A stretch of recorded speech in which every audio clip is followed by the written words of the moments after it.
Check pass ஆகும். இது பேசிக்கா எல்லாருக்குமே தெரியும். இருந்தாலும் நம்ம ஒரு எஜுகேஷன் பர்பஸ்க்காக சொல்றேன். பேலன்ஸை நம்ம மெயின்டைன் பண்ணணும். அப்புறம் வந்து பவுன்ஸ் ஆகாம பார்த்துக்கணும்.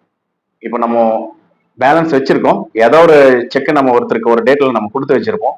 இப்போ நம்ம என்ன பண்ணுவோம்னா ஏதாவது ஒரு எக்ஸாம்பிள் ஒரு 2,50,000 கொடுக்க வேண்டிய செக்கை நம்ம கொடுத்துட்டோம்.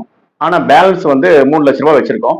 ஏதோ ஒரு ரீசனுக்கு வேண்டி ஒரு 50,000 நம்ம டிரான்சாக்ஷன் 75,000 டிரான்சாக்ஷன் பண்ணியிருக்கோம் அப்படின்னா அந்த கொஞ்சம் பேலன்ஸ் மிஸ் ஆகுது இல்லையா? அப்ப இன்சபிஷியன்ட் பேலன்ஸா வரும். பேலன்ஸ் வந்து கரெக்டா இருக்காது அப்படின்னு சொல்லிட்டு செக் பவுன்ஸ் ஆகிறதுக்கு வாய்ப்பு இருக்கு. அதனால பவுன்ஸ் ஆகாம பாத்துக்கணும்.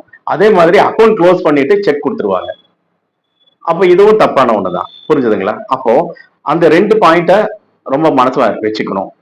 அந்த மாதிரி நம்ம சப்போஸ் அக்கௌண்ட்ஸ் க்ளோஸ் பண்ண, அதாவது பேங்க் அக்கௌண்ட்டே இல்லை ஆனா செக் கொடுக்குறோம், பேலன்ஸே இல்லை செக் கொடுக்குறோம் அப்படின்னா இது எது நம்ம மெயினா வருதுன்னு பாத்தீங்கன்னா ஃப்ராட் கேஸ் தான் வருது. அப்ப கோர்ட் ப்ரொசீடிங் போக வேண்டிய ஒரு சிச்சுவேஷன் வருது. இது வந்து எதுல கவர் ஆகுதுன்னு அப்படின்னு பாத்தீங்கன்னா நெகோஷியபிள் இன்ஸ்ட்ருமெண்ட் ஆக்ட் 1881ல இது கவர் ஆகுது. அப்போ இது ஃப்ராட் கேஸ் அப்படின்னு போனா செக் ரிட்டர்ன் கேஸ்ல ஃபைல் பண்ணக்கூடிய வாய்ப்பு வருது. எப்போ எந்த மாதிரி சிச்சுவேஷன்? இப்போ அக்கௌண்ட்டே இல்லை ஒரு செக் கொடுத்துட்டீங்க, பேலன்ஸே இல்லை செக் கொடுத்துட்டீங்க, அப்போ ஆட்டோமேட்டிக்கா பவுன்ஸ் ஆகிறதுக்கு வாய்ப்பு இருக்கு. அந்த பவுன்ஸ் ஆச்சுன்னா ஆட்டோமேட்டிக்கா நம்ம பணத்தை வாங்குறதுக்கு பார்ப்போம். யாரா இருந்தாலும் பணத்தை வாங்குறதுக்கு பார்ப்பாங்க. அப்ப சப்போஸ் அவர் கொடுக்காம ஏமாத்திட்டாரு அப்படின்னா அது வந்து செக் ரிட்டர்ன் கேஸ்ல தான் போகும், ஃப்ராட் கேஸ்ல தான் போகும். அது வந்து கிரிமினல் கேஸ் அப்படிம்பாங்க. இதை நம்ம எப்படி ரெடி பண்ணணும் அப்படின்னு பாத்தீங்கன்னா, இதை எப்படி நம்ம பணத்தை நம்ம வாங்குறது பார்க்கணும் அப்படின்னு பாத்தீங்கன்னா லீகல் நோட்டீஸ் அனுப்பலாம். வக்கீல் மூலமா ஒரு லீகல் நோட்டீஸ் அனுப்பலாம் பாதிக்கப்பட்டாங்க. அந்த நோட்டீஸ்ல இருந்து ஒரு 15 நாளுக்குள்ள அவரு பேமெண்ட் செட்டில் பண்ணிட்டாருன்னா அதோட அந்த கேஸ் வந்து முடிஞ்சிடும். சப்போஸ் 15 நாளுக்கு அப்புறமா அவர் கொடுக்கல, அப்ப என்ன ஆகும்?